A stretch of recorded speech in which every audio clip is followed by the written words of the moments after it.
Olá, sejam bem-vindos ao meu canal, Palavras de Deus. Hoje vamos falar sobre Jacó e Labão. Vamos para o vídeo. Jacó ficou sabendo que os filhos de Labão andavam dizendo o seguinte: Jacó está tirando tudo o que é do nosso pai.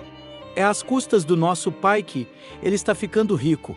Jacó também notou que Labão já não se mostrava tão amigo como antes. Então o Senhor Deus disse a Jacó: volte para a terra dos seus pais, onde estão os seus parentes. Eu estarei com você. Aí Jacó mandou chamar Raquel e Leia para que viessem ao campo, onde ele estava com as suas ovelhas e cabras. Quando chegaram, ele disse: tenho reparado que o pai de vocês já não se mostra tão meu amigo como antes. Mas o Deus do meu pai tem estado comigo. Vocês sabem muito bem que tenho me esforçado muito, trabalhando para o pai de vocês. Mas ele me tem enganado, e já mudou o meu salário umas 10 vezes. Porém Deus não deixou que ele me prejudicasse. Quando ele dizia: os cabritos com manchas serão o seu salário, aí as fêmeas tinham crias manchadas. E, quando ele dizia: os cabritos listados serão o seu salário, aí as crias saíam todas listadas.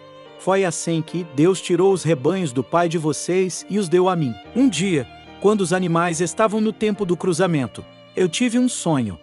Eu vi que os bodes que cobriam as fêmeas eram listados, malhados e manchados. O anjo de Deus me chamou pelo nome, e eu respondi: aqui estou. Então ele continuou: veja, todos os bodes que estão cruzando são listados, malhados e manchados. Eu estou fazendo com que isso aconteça, porque tenho visto o que Labão está fazendo com você. Eu sou o Deus que apareceu a você em Betel, onde você me dedicou uma pedra, derramando azeite sobre ela, e onde você me fez uma promessa. Agora prepare-se, saia desta terra e volte para a terra onde você nasceu.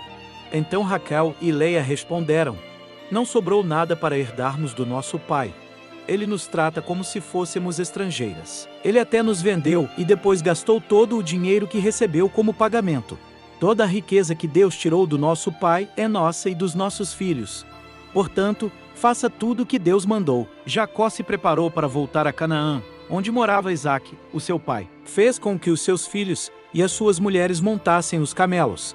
Ajuntou tudo o que tinha e partiu, levando todos os animais que havia conseguido com o seu trabalho na Mesopotâmia. Labão, o pai de Raquel, havia ido para outro lugar, a fim de cortar a lã das suas ovelhas, e, enquanto ele estava fora, Raquel roubou as imagens dos deuses da casa dele. Foi assim que Jacó, sem avisar que ia embora, enganou Labão, o arameu, fugindo com tudo o que tinha. Atravessou o rio Eufrates e foi na direção da região montanhosa de Gileade. 3 dias depois Labão ficou sabendo que Jacó havia fugido. Ele reuniu os seus parentes e foi atrás de Jacó.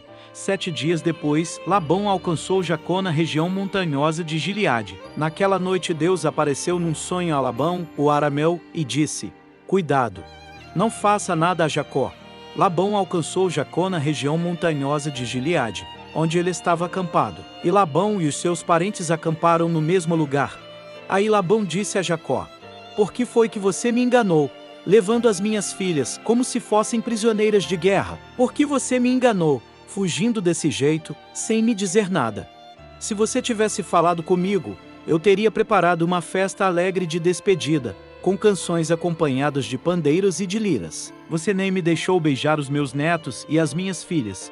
O que você fez foi coisa de gente sem juízo. Eu poderia ter feito muito mal a vocês, mas na noite passada, o Deus do seu pai me disse assim: cuidado, não faça nada a Jacó.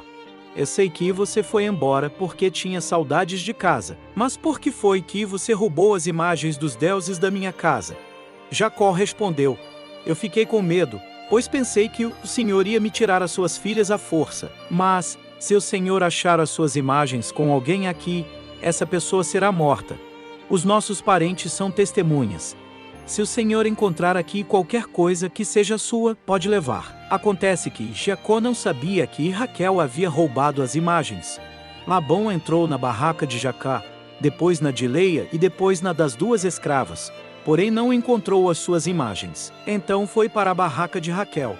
Aí ele procurou em toda parte, porém não achou nada, pois Raquel havia posto as imagens numa sela de camelo e estava sentada em cima. Ela disse ao pai: o Senhor não fique zangado comigo por eu não me levantar, mas é que estou menstruada. Foi assim que Labão procurou as suas imagens, sem as encontrar. Aí Jacó ficou zangado. Ele disse a Labão: "O que foi que eu fiz de errado? Qual foi a lei que eu quebrei para o Senhor me perseguir com tanta raiva? Agora que mexeu em todas as minhas coisas, será que encontrou alguns objetos que são seus? Pois ponha esses objetos aqui, na frente dos meus parentes e dos seus, para que eles julguem qual de nós dois está com a razão. Durante os 20 anos que trabalhei para o Senhor, as suas ovelhas e as suas cabras nunca tiveram abortos, e eu não comi um só carneiro do seu rebanho. Nunca lhe trouxe os animais que as feras mataram, mas eu mesmo pagava o prejuízo. O Senhor me cobrava qualquer animal que fosse roubado de dia ou de noite. A minha vida era assim. De dia o calor me castigava, e de noite eu morria de frio. E quantas noites eu passei sem dormir? Fiquei 20 anos na sua casa. Trabalhei 14 anos para conseguir as suas 2 filhas e 6 anos para conseguir os seus animais. E, ainda por cima, o Senhor mudou o meu salário umas 10 vezes. Se o Deus dos meus antepassados, o Deus de Abraão, o Deus a quem Isaque temia, não tivesse estado comigo, o Senhor teria me mandado embora com as mãos vazias. Mas Deus viu o meu sofrimento e o trabalho que tive, e ontem à noite ele resolveu a questão." Labão respondeu a Jacó assim: "Estas filhas são minhas, os netos são meus, estes animais são meus, e tudo o que você está vendo é meu. Agora, como não posso fazer nada para ficar com as minhas filhas e com os filhos que elas tiveram, estou disposto a fazer um trato com você. Vamos fazer aqui um montão de pedras para que lembremos desse trato." Então Jacó pegou uma pedra e a pôs de pé como se fosse um pilar. Depois disse aos seus parentes que a juntassem e amontoassem pedras. Eles fizeram um montão de pedras e depois tomaram uma refeição ali do lado dele. Labão pôs naquele lugar o nome de Jegar-Saaduta e Jacó o chamou de Galiede. Depois Labão disse: "Este montão de pedras servirá para que nós dois lembremos desse trato." Foi por isso que aquele lugar recebeu o nome de Galiede. E também teve o nome de Mispa, porque Labão disse: "Que o Senhor Deus fique nos vigiando quando estivermos separados um do outro. Se você maltratar as minhas filhas, ou se você casar com outras mulheres, mesmo que eu não saiba o que está acontecendo, lembre que Deus está nos vigiando. Aqui estão as pedras e o pilar que coloquei entre nós dois. O montão de pedras e o pilar são para lembrarmos desse trato. Eu nunca passarei para lá deste pilar para atacá-lo, e você não passará para cá deste montão de pedras e deste pilar para me atacar. O Deus de Abraão e o Deus de Naor será juiz entre nós." Então Jacó fez um juramento em nome do Deus a quem Isaque, o seu pai, temia. Ele ofereceu um animal em sacrifício ali na montanha e convidou os seus parentes para uma refeição. Naquela noite eles comeram e dormiram ali na montanha.